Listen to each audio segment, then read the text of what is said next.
أعوذ بالله من الشيطان الرجيم بسم الله الرحمن الرحيم والنجم إذا هوى ما ضل صاحبكم وما غوى وما ينطق عن الهوى إن هو إلا وحي يوحى صدق الله العظيم.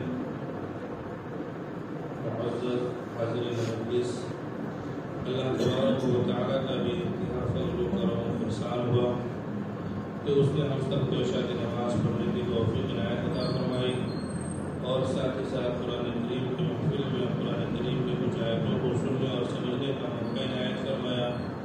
دعا کیجیے اللہ تبارک و تعالیٰ صحت و عقل سمجھنے اور اس کو عمل کرنے کی توفیق عطا فرمائے. اب یہ جو نئی صورت کا آغاز ہو رہا ہے، اس صورت کا نام سورہ نجم ہے. یہ صورت مکی ہے، اس کے اندر 62 آیتیں ہیں. اس صورت کا نام سورہ نجم اس لیے رکھا گیا اور نجم کے معنی ستارہ، تو اس کے اندر نجم یعنی ستارے کا تذکرہ ہے. اللہ تبارک و تعالیٰ نے اس کی قسم کھا کر نبی پاک صلی اللہ علیہ وسلم کی رسالت کو ثابت کیا. اللہ تبارک و تعالیٰ نے قسم کھائی اور اللہ تبارک و تعالیٰ کو اختیار ہے کہ اپنی مخلوق میں سے وہ جس چیز کی بھی قسم کھائے، اور ہم جیسے انسانوں کے لیے اللہ تبارک و تعالیٰ کے علاوہ کسی کی بھی قسم کھانا جائز نہیں ہے. جیسے لوگ کھاتے ہیں، بچے کھاتے ہیں ماں کی قسم، بہن کی قسم، سر کی قسم، ہاتھ کی قسم، پیر کی قسم، زمین کی قسم، سورج کی قسم، چاند کی قسم، یہ سب کھانا بالکل جائز نہیں ہے. یا باپ کی قسم جائز نہیں ہے. اللہ کے علاوہ کسی کے لیے بھی جائز نہیں ہے کہ وہ اللہ کے علاوہ کسی غیر کی قسم. اور اللہ تبارک و تعالیٰ کو اختیار ہے وہ جس کی چاہے قسم. بہرحال اللہ تبارک و تعالیٰ نے ستارے کی قسم کھائی. قسم ہے ستارے کی جب وہ ڈوبنے لگے. ستارہ ایک وقت پر متعینہ وقت ہے اس کا نکلنے کا، وہ متعینہ وقت پر نکلتا ہے، اس کے بعد وہ ڈوبتا ہے. متعین وقت ہے، اس کا راستہ متعین ہے، وہ متعین راستے سے متعینہ وقت پر نکلتا، متعینہ وقت پر جا کر ڈوب جاتا. اللہ نے قسم کھائی کہ کفار مکہ اور دیگر انسان نبی پاک صلی اللہ علیہ وسلم جو تمہارے ساتھی ہیں، جو تمہارے معاشرے میں پلے ہیں، بڑے ہیں اور جوان ہوئے ہیں، اور ہم نے ان کو نبوت سے سرفراز فرمایا ہے. تمہارے معاشرے تمہارے خاندان کے ہی لوگ ہیں. تم بتوں کی پرستش کرنے والے، تم اللہ کو چھوڑ کر دوسرے کو معبود بنانے والے، اللہ کی ذات میں دوسرے کو شریک کرنے والے.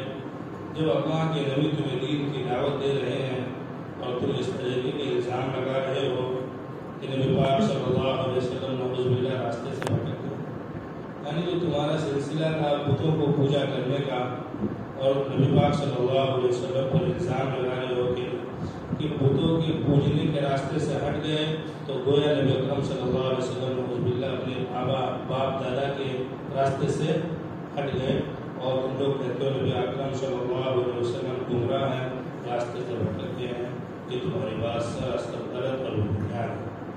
تو اللہ تبارک و تعالیٰ نے ستارے کی قسم کھا کر فرمائی، قسم ہے ستارے کی جب وہ ڈوبنے لگے تمہارا ساتھی یعنی محمد عربی صلی اللہ علیہ وسلم نہ بھٹکے اور نہ بہکے. بھٹکنے کا مطلب یہ کہ پتہ نہیں راستے کا علم نہیں ہے اور خوب زیادہ علم ہے اور علم کی بنیاد کی وجہ سے ہم راستہ چھوڑ کے دوسرے راستے پر جاتے ہیں، ایسا بھی نہیں. تو نبی اکرم صلی اللہ علیہ وسلم بالکل سیدھے راستے پر ہیں اور ہم لوگ ان کو سیدھے راستے کی جو رہنمائی فرمائی ہے اسی راستے پر ہے. نبی اکرم صلی اللہ علیہ وسلم تو اپنے خواہش سے تو کچھ بولتے ہی نہیں. اپنی خواہش سے کچھ بولتے ہی نہیں. جو بھی کچھ بولتے ہیں وہ من جانب اللہ، اللہ کی طرف سے وحی ہوتا ہے. وہ وحی کے ذریعے سے نبی اکرم صلی اللہ علیہ وسلم کچھ بولتے ہیں. اپنی خواہشات کا نبی اکرم صلی اللہ علیہ وسلم کے بتانے میں تو کوئی دخل ہی نہیں. زبان سے کوئی عمل ہو، اقوال ہو، کچھ بھی ہو، نبی اکرم صلی اللہ علیہ وسلم اپنی خواہشات سے ہرگز نہیں ہوتے. مسند احمد کی روایت ہے اور یہ روایت ابو داؤد شریف میں بھی ہے کہ حضرت عبداللہ بن عمرو رضی اللہ تعالی عنہ نبی پاک صلی اللہ علیہ وسلم کے ہر ارشادات کو لکھ لیتے تھے یاد کرنے کے لیے. قریشیوں میں سے کچھ نے کہا تم نبی اکرم صلی اللہ علیہ وسلم کی ہر باتوں کو مت لکھا کرو، کیونکہ نبی اکرم صلی اللہ علیہ وسلم کبھی غصے میں بھی ہوتے ہیں، نہ جانے کبھی غصے میں تمہیں کوئی بات. آپ صلی اللہ علیہ وسلم کا غصہ اتنا ہی ہوتا تھا، بس سلخ ہوتا تھا، چہرہ متغیر ہو جاتا تھا. تو منع کیا قریشیوں نے، قریش کے کچھ لوگوں نے کہ نہیں مت لکھو، کیونکہ کبھی غصے میں آ کر باتیں بول دیں اور اس کو لکھنے لگا. تو حضرت عبداللہ ابن عمرو رضی اللہ تعالیٰ نبی پاک صلی اللہ علیہ وسلم کے پاس گئے. دیکھیے میں آپ کی ساری باتوں کو لکھ لیتا ہوں یاد کرنے کے لیے کہ کچھ لوگ اس طریقے سے کر رہے ہیں قریشوں سے. نبی پاک صلی اللہ علیہ وسلم نے ارشاد فرمایا میں جو بھی کچھ بولتا ہوں اپنے خواہش سے نہیں بولتا ہوں، بلکہ اللہ کی طرف سے بولتا ہوں، اللہ کا نمائندہ. قرآن کریم کی آیت مبارکہ ہے وما ينطق عن الهوى. آپ صلی اللہ علیہ وسلم خواہش سے کچھ نہیں، خواہش کا تو کوئی دخل ہی نہیں. جس طریقے سے اللہ تبارک و تعالیٰ نے ستارے کی قسم کھا کر بتائے نبی اکرم صلی اللہ علیہ وسلم نہ راستے سے بھٹکے نہ بہکے، تو ستارہ نکلتا ہے ایک متعینہ وقت پر، اس کا راستہ متعین ہے، وہ راستے سے ادھر نہ جاتا ہے نہ ادھر جاتا، اور متعین وقت پر جا کے ڈوب بھی جاتا ہے. اسی طرح نبی اکرم صلی اللہ علیہ وسلم دنیا میں مبعوث ہوئے اور اللہ تبارک و تعالیٰ نے آپ کو ایک سیدھا راستہ دکھا دیا اور اللہ تبارک و تعالیٰ نے رہنمائی فرمائی. جو بھی کچھ باتیں بتاتے ہیں وہ ایک سیدھے راستے کی، اور اس سیدھے راستے پر نبی اکرم صلی اللہ علیہ وسلم نہ ادھر بھٹکتے نہ ادھر بھٹکتے. جس طریقے سے وہ ستارہ نہ ادھر بھٹکتا نہ ادھر بھٹکتا، اپنے وقت پر کہیں جا کر ڈوب جاتا. اس طریقے سے اصل میں بھی مناسبت ہے. جب دین کی اتنی زیادہ اہمیت کے نبی پاک صلی اللہ علیہ وسلم تک اپنے خواہش سے نہیں بولے، اس میں اللہ تبارک و تعالیٰ کا دخل ہے.